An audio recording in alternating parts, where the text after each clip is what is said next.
Leitura do livro do Gênesis. Deus disse a Noé e a seus filhos: estabelecerei a minha aliança convosco, com a vossa descendência e com todos os seres vivos que vos acompanham. As aves, os animais domésticos, os animais selvagens que estão convosco, todos quantos saíram da arca e agora vivem na terra. Estabelecerei convosco a minha aliança. De hoje em diante, nenhuma criatura será exterminada pelas águas do dilúvio, e nunca mais um dilúvio devastará a terra. Deus disse ainda: este é o sinal da aliança que estabeleço convosco e com todos os animais que vivem entre vós, por todas as gerações futuras. Farei aparecer o meu arco sobre as nuvens, que será um sinal da aliança entre mim e a terra. Sempre que eu cobrir a terra de nuvens e aparecer nas nuvens o arco, recordarei a minha aliança convosco e com todos os seres vivos, e nunca mais as águas formarão um dilúvio para destruir todas as criaturas. Palavra do Senhor. Graças a Deus.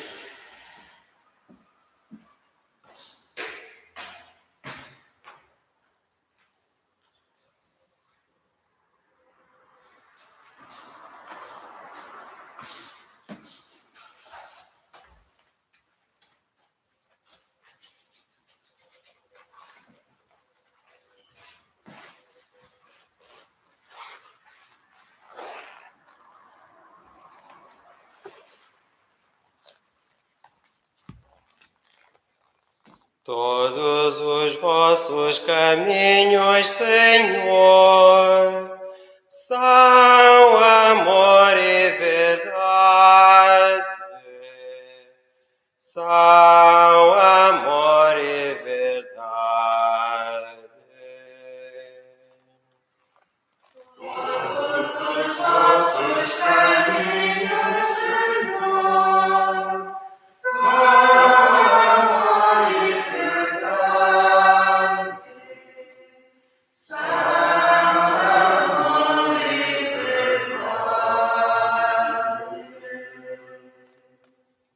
mostrai-me, Senhor, os vossos caminhos. Ensinai-me as vossas veredas. Guiai-me na vossa verdade e ensinai-me, porque vós sois Deus, meu Salvador.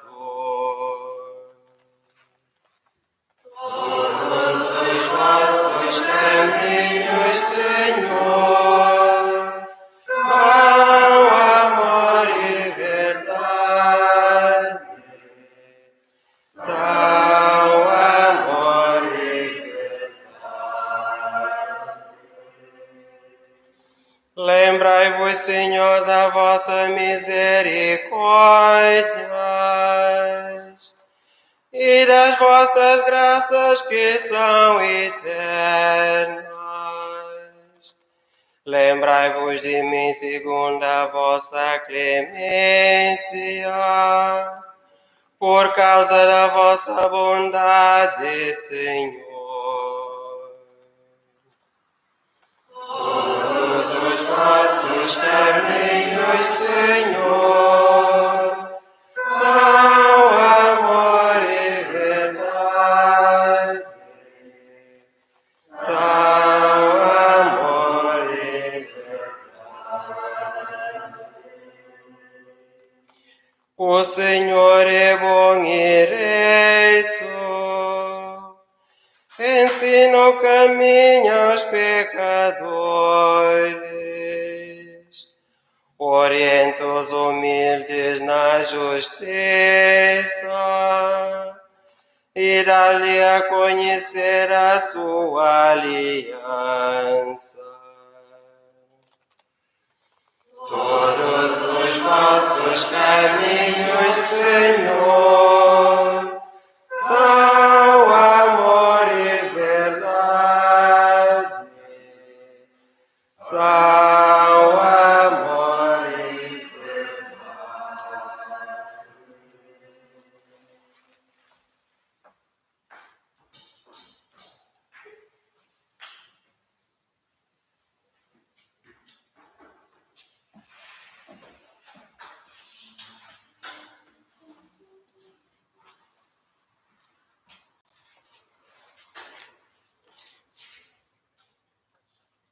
Leitura da primeira epístola de São Pedro.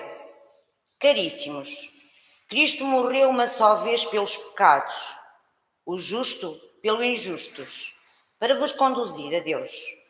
Morreu segundo a carne, mas voltou à vida pelo Espírito. Foi por este Espírito que ele foi pregar aos espíritos que estavam na prisão da morte e tinham sido outrora rebeldes, quando, nos dias de Noé, Deus esperava com paciência, enquanto se construía a arca, na qual poucas pessoas, 8 apenas, se salvaram através da água.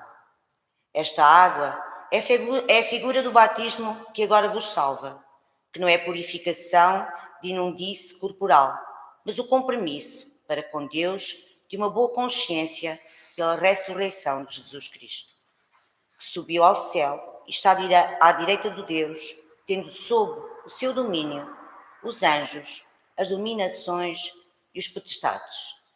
Palavra do Senhor. Graças a Deus.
Que o Senhor esteja convosco. Evangelho de Nosso Senhor Jesus Cristo, segundo São Marcos.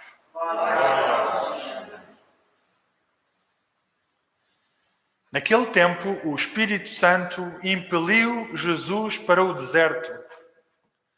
Jesus esteve no deserto 40 dias e era tentado por Satanás.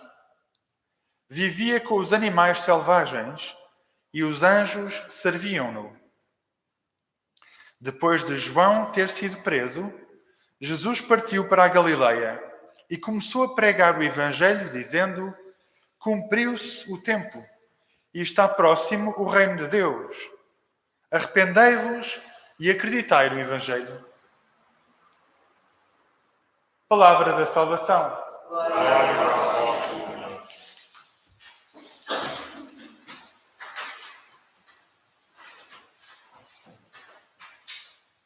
Estava aqui a pensar como eu queria pregar esta homilia de domingo de Quaresma. Quase me parece haver aqui uma contradição nesta expressão. Por um lado domingo, por outro lado Quaresma. Sabemos que o domingo é o dia por excelência do Senhor, é o dia da ressurreição. E a Quaresma já fala de algo diferente. Então, domingo da Quaresma parece quase um paradoxo, como temos vários paradoxos na nossa fé cristã. Quase que parecem contradições, mas são reveladores da profundidade da vida, da profundidade da nossa fé. Que o ressuscitado é o crucificado. Aquele que é crucificado é o que vai ressuscitar. Aquilo que Jesus fala do morrer para dar fruto, o grão de trigo dá fruto, morre, só dá fruto quando morre, e quando morre então dá fruto. Outro paradoxo que se fala muito na nossa teologia cristã é do já e ainda não. Por um lado, já ressuscitamos, já estamos lá, já alcançamos o céu. Por outro lado, ainda não. Em Jesus, sim. Por outro lado, aqui ainda não. Então agora estamos neste tempo de Quaresma, ia falar um pouco neste tempo de Quaresma, que é um tempo para nos entristecermos, que é um tempo para nos deprimirmos. Não estou a falar bem a sério, certamente. Às vezes pode ser entendido assim, como a Quaresma ser um tempo para a pessoa se deprimir, para se deitar abaixo, para ficar triste. Mas teria pouco a ver com a mensagem de Jesus. Não faria muito sentido para nós pensar assim, e tem pouco a ver com aquilo que Jesus fala. Jesus não nos quer cabisbaixos, nem sequer na Quaresma. Pelo contrário, quer que estejamos sempre com o coração levantado. E, no entanto, na Quaresma é um tempo diferente, como estava a falar aqui no início desta Eucaristia. É um tempo, desde logo, um convite a abrirmos os olhos, a abrirmos mais os olhos, um convite a ver. E quando a gente abre os olhos, para o nosso mundo, às vezes vemos coisas que podem ser incómodas para nós. Podemos chegar a ver o sofrimento dos outros. Às vezes, quando a gente não olha, ou fecha os olhos, ou finge que não vê, para nos protegermos, não é? Pode ser uma reação. E ao abrir os olhos, podemos ficar mais sensíveis ao sofrimento dos outros. E isso, claro, mexe connosco. Daí a reação, por vezes, não queremos ver. Se abre mais os olhos, ficamos mais sensíveis, ficamos mais empáticos, ficamos mais compassivos. E o sofrimento do outro, de alguma maneira, entra dentro do meu coração. E isso perturba-nos, como perturbou Jesus. A alternativa é aquela expressão que é usada muitas vezes na Bíblia, de ter um coração fechado, um coração sem portas nem janelas, ou um coração de pedra. O que Jesus propõe é um coração de carne. Está aberto, portanto, e como está aberto, fica mais sensível. E como fica mais sensível, pode sofrer também. Então, na nossa vida, nesta vida, pelo menos aqui, também tem esta dimensão. Desde logo, quando abrimos os olhos, quando nos tornamos mais sensíveis aos outros, então, de certa maneira, é um bocado a cruz dos outros que pode ser partilhada connosco. Isso pode ser doloroso, pode nos fazer desinstalar, pode fazer mexer, pode nos fazer sair da nossa zona de conforto, mas, ao mesmo tempo, é o que nos faz transcender no nosso coração. É o que nos faz dilatar o nosso coração. E é para isso que estamos aqui neste mundo. E é para isso que estamos aqui na Quaresma também. É para isso que vimos à missa, quer aqui pessoalmente, ou presencialmente, quer lá em casa. Tentamos aprender com Jesus a dilatar o nosso coração. A abrir o nosso coração. Mas tem pouco a ver com o que eu estava a dizer. Eu estava a tentar falar de uma das dimensões que se realça muito na Quaresma, esta da esmola, que obviamente não é só dar dinheiro. Aliás, nem sei se é sempre boa ideia dar dinheiro. Acho que ajudar, sim, somos chamados a ajudar, sem dúvida, toda a gente. Mas, sobretudo, hoje em dia, não sei se o dar dinheiro a quem encontramos na rua, se será sempre ajudar. Algumas vezes será, sim. Outras, se calhar, ao dar dinheiro para uma pessoa, depende do que é que essa pessoa vai fazer com esse dinheiro. Não é? Estava a falar de esmola, de dar esmola em vários sentidos. E pode ser dando dinheiro a essa pessoa, a uma instituição que ajuda essa pessoa, ou dando atenção, ou dando uma refeição, ou dando companhia, dando do nosso tempo. Portanto, dar daquilo que temos. E aquilo que temos não é só dinheiro, nem pouco mais ou menos. E não é certamente o mais importante. E não é certamente o mais valioso. Então, esmola sendo uma destas dimensões. Outra é o jejum, como sabemos. Outra das dimensões da Quaresma é o jejum. Achei curioso, o nosso Papa tem tão criativo às vezes. Estava a ler ontem ou anteontem numa expressão que ele usou do jejum como o oposto do querer devorar tudo. O jejum como o oposto de se entrar e querer comer tudo, devorar tudo. Para mim, o jejum é a pessoa abrandar um pouco esse consumo ou esse consumismo, abrandar um pouco esse ritmo. Abrandar desde logo no consumo do supérfluo, se é que o temos. Ou daquilo que não é tão necessário. Isso pode ser uma escola de liberdade para o nosso coração. Porque às vezes podemos ficar presos a algumas coisas, ou maiores ou menores, mais pequenininhas, às vezes mais mesquinhas. Então, o abdicar por vezes disso pode ser um bom exercício de liberdade e também um bom exercício de sensibilidade, porque quando a pessoa passa sem elas, quando a pessoa passa por dentro de algumas dificuldades, aí é que compreende melhor os que não têm. Então o jejum pode-nos ajudar também a esta sensibilidade. E a terceira dimensão, como sabemos, jejum, esmola, é a oração. O Evangelho que acabei de ler fala aqui Jesus a ir para o deserto. Para quê? Para estar com quem? Há uma coisa que me chama sempre a atenção neste Jesus, com tanta coisa para fazer, com um Messias que era esperado há tanto tempo, e a primeira coisa que ele faz da sua vida pública, ou quase, é ir para o deserto, onde se vai encontrar com ninguém, ou com alguém, com Deus seu Pai. Porque, de facto, o deserto às vezes ajuda-nos a ter essa distância crítica da vida, das coisas, dos apegos, e perceber qual é o caminho. Ajuda-nos, por outras palavras, a entrar em contacto com Deus. Ter esta visão mais global, mais profunda, mais por dentro das coisas. Deste Deus que se encontra na realidade. Mas às vezes é difícil, quando estamos muito apegados ou muito em cima de alguma coisa. Então ganhar distância crítica pode-nos ajudar na nossa vida. E a oração, ter alguns tempos de paragem, onde a gente tenta afastar-se um pouco dos apegos, dos problemas, até da nossa própria vida. Tentar vê-la como Jesus a vê, tentar ver a nossa vida como Deus a olha. Então podemos ganhar outra maneira de ver a importância da oração. É importante ver, realça muitas vezes esta diferença entre Jesus e João Batista, porque João Batista vive no deserto a sua missão toda. Grande parte da sua vida pública, se não quase toda, é passada no deserto. Jesus não. Jesus vive em intenso contacto com as pessoas. Mas Jesus tem também o seu tempo no deserto. Regularmente tem tempos de oração. E aqui no princípio da vida pública, como acabei de ler, Jesus recolhe-se no deserto durante 40 dias. Faz um longo retiro.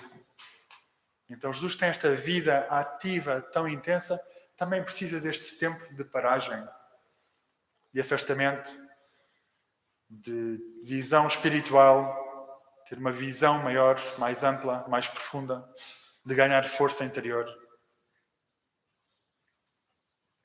Estamos então neste tempo de Quaresma, onde às vezes o refrão pode ser: temos que rezar mais, temos que fazer mais penitência. E se calhar tem certamente o seu lugar, esta oração, mais penitência.